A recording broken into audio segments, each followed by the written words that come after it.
सभी को नमस्ते। टिंग टोंग। आज की इस वीडियो में मैं आपके साथ साझा करने आई हूँ एक बिल्कुल नई सी चीज़, विशेष तौर पर छोटे बच्चों के लिए। वैसे ये बड़े बच्चों के लिए भी उतना ही उपयोगी है, लेकिन यहाँ पर मैं वास्तव में छोटे बच्चों के साथ बात करना चाहती हूँ। और बात किस विषय में है? रचनात्मक लेखन के विषय में। रचनात्मक मतलब कुछ नया लिखना, कुछ मौलिक लिखना, कि एक व्यक्ति के रूप में एक बच्चा क्या सोचता है, क्या समझता है, चीज़ों को किस तरीके से देखता है, उन सब को बच्चा अपने लेखन में अभिव्यक्त कर पाए। आज हम वो चीज़ देखेंगे, मतलब हम कैसे किसी बच्चे को रचनात्मक लेखन करना सिखा सकते हैं। तो रचनात्मक लेखन का अर्थ है मौलिक रूप से सोचना और उस सोच को शब्दों में लिखना, अपने शब्दों में लिखना। तो क्या एक छोटा बच्चा ये कर सकता है?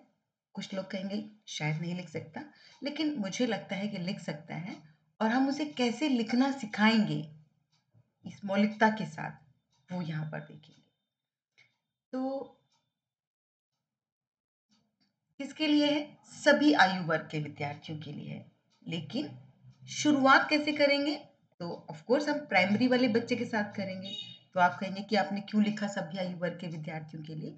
क्योंकि आप किसी भी स्तर के व्यक्ति, मतलब किसी भी आयु वर्ग के व्यक्ति के साथ ये प्रक्रिया या ये एक्टिविटी कर सकते हैं।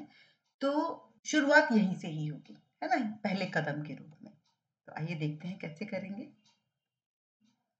पहला कदम, सबसे पहले आप विद्यार्थी को एक शब्द दें।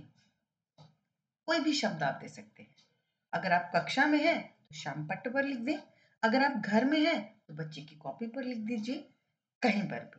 और बालकों को कहें कि उस शब्द से संबंधित जो भी शब्द उनके मस्तिष्क में आते हैं, वो जो भी सोच पाता है, उस सब को वो अपनी कॉपी में लिख ले। और जो बच्चा लिखना नहीं जानता है, तो हम उसको सोचने का, रचनात्मक चिंतन का भी एक अनुभव दे सकते हैं। तो वो कक्षा में बोलकर अपने शब्द को बता सकता है। तो मैंने ऐसे ही करके देखा। और मैंने जिन बच्चों के साथ किया था वो कक्षा 5 के विद्यार्थी थे। तो देखिए उन्होंने क्या किया। हमने पहला शब्द लिया बादल। ठीक। अब बादल के बारे में जब मैंने कक्षा में श्यामपट्ट पर यानी कि ब्लैक बोर्ड पर बादल शब्द लिखा, तो मैंने बच्चों से कहा कि आपके दिमाग में बादल को लेकर जो भी शब्द आते हैं वो आप मुझे बताते जाएं। तो मैं यहाँ पर सारे शब्द तो नहीं लिखूंगी, लेकिन उदाहरण के लिए कुछ शब्द जो है वो बताती हूँ कि बच्चों ने क्या क्या लिखा है। क्या क्या उन्होंने मुझे बताया कि बादल से बारिश होती है, काले बादल होते हैं। कुछ बच्चों ने कहा सफेद बादल होते हैं, कुछ ने कहा संतरी, यानी कि उन्होंने बादलों के अलग अलग रंग बताए। फिर किसी ने कहा बादल जब आते हैं तो तूफान आता है। फिर बादल का चलना, भी किसी ने ये भी देखा होगा, आपने भी देखा होगा शायद से, कि आसमान में बादल जो है वो गति करते हुए दिखते हैं, हिलते हुए दिखते हैं, है ना। बच्चे उसको बादल के चलने के रूप में लेते हैं। बादल धूप में दिखाई देते हैं।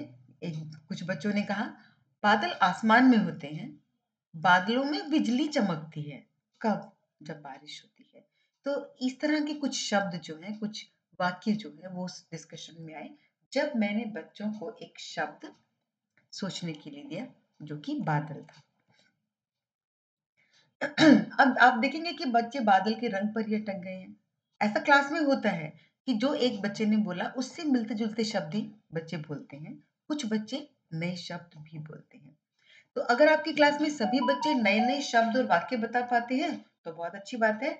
अगर नहीं बता पाते हैं तो जो अध्यापिका है या अध्यापक हैं, वो बच्चों को कुछ सहायक बिंदु दे सकते हैं सोचने के लिए। जैसे कि क्या बादल का जन्म होता है? अगर होता है तो कैसे होता है? या फिर बादल कैसे बनते हैं? इस विषय पर डिस्कशन हो सकता है। क्या आपको बादल की कोई कविता आती है? अगर बच्चों को आती है तो कोई भी वो कविता सुना सकती हैं। और इससे बाकी बच्चों को एक भाव मिल जाएगा कि वो बादल के बारे में और क्या देख रहे हैं या समझ रहे हैं या पहले से जानते थे लेकिन उन्हें अभी याद नहीं आ रहा है ना। क्या आप बादल बनना चाहेंगे? बच्चों से पूछ सकते हैं। अगर बादल बातें कर सकता तो आप उससे क्या बात करोगे? क्या आप बादल के दोस्त बन सकते हो या बनना चाहते हो? क्या आपने कभी बादल के पीछे चांद को छिपते देखा है? जब सूरज बादल के पीछे छिप जाता है तो क्या होता है या क्या होता होगा, आदि आदि। तो इस तरह के कुछ, इनको हम ओपन एंडेड क्वेश्चंस कहते हैं, वो आप बच्चों को दे सकते हो ताकि बच्चा जो है वो अलग अलग तरीके से बादल के बारे में सोचने की शुरुआत करे। और आप यकीन मानिए कि जब मैंने कक्षा 5वीं के बच्चों के साथ इस एक्टिविटी को किया तो बच्चों ने इस तरह के क्वेश्चंस के आंसर बहुत बहुत मजेदार आंसर्स दिए। और जब इस तरह का एक डिस्कशन होगा कक्षा में तो आप देखेंगे कि शुरुआत में हमें क्या करना है कि आपने आरंभ में बच्चों को मौखिक रूप से अपनी बात रखने के लिए कहना है कि आप बोलकर बताइए, क्योंकि जब वो इतने सारे शब्द इकट्ठे हो जाएंगे ना उनके पास, इतने सारे भाव इकट्ठे हो जाएंगे तो बच्चा जो है वो नहीं कह पाएगा, है ना। मतलब इकट्ठा एक साथ नहीं उसको जोड़ पाएगा क्योंकि वो बच्चे हैं अभी। तो अपनी बात रखने के लिए कहें, कोशिश करें कि हर बच्चा एक या दो वाक्य जो है वो शब्दों में उन शब्दों का प्रयोग करते हुए बनाए जो उन्होंने बताए हैं अभी।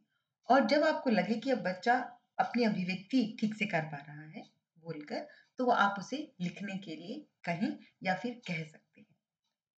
तो इसमें जो है वो पहले बच्चे से आपने शब्द निकलवाने हैं, उसकी जानकारी निकलवानी है, फिर उसमें अपनी तरफ से कुछ चीज़ों को ऐड ऑन करते जाना है। तो जब इस तरह की प्रक्रिया या अभ्यास हम करेंगे, तो आप पाएंगे कि आपका बच्चा 15 से 20 दिन में चीज़ों को अलग तरीके से देखने की शुरुआत कर चुका होगा। और ये मैं अपने व्यवहारिक अनुभव से कह रही हूँ, मैंने खुद ये अनुभव किया है। और ये एक्टिविटी बहुत ज़्यादा लंबा समय नहीं लेती, मुश्किल से आपके 15 से 20 मिनट इसमें लगेंगे, क्योंकि पहले 1 मिनट में आप बच्चों को शब्द देंगे, अगले 2-3 मिनट में वो अपने शब्द बता चुके होंगे आपको, है ना? और फिर आप उन्हें अपने कुछ क्वेश्चंस देंगे।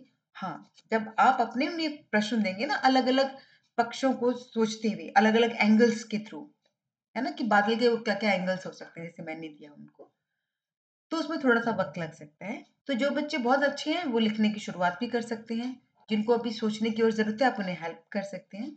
तो हम प्रतिदिन 15 से 20 मिनट, अगर आपको ज़्यादा लग रहा है तो 10 से 15 मिनट करके देख लीजिए, या फिर शुरू-शुरू में सिर्फ मौखिक रूप से शुरुआत कीजिए, बाद में उनको लेखन पर लेकर आइए। पर आप यकीन मानिए कि इससे बच्चा किसी भी शब्द या घटना को अलग-अलग एंगल से देखने में सक्षम हो सकेगा, और उसकी जो एक किसी भी वस्तु के प्रति, किसी भी प्रत्यय के प्रति, किसी भी कॉन्सेप्ट के प्रति उसकी अपनी एक सोच का निर्माण होगा। तो आज की वीडियो में इतना ही। Thank you. आप सब अपना ख्याल रखें।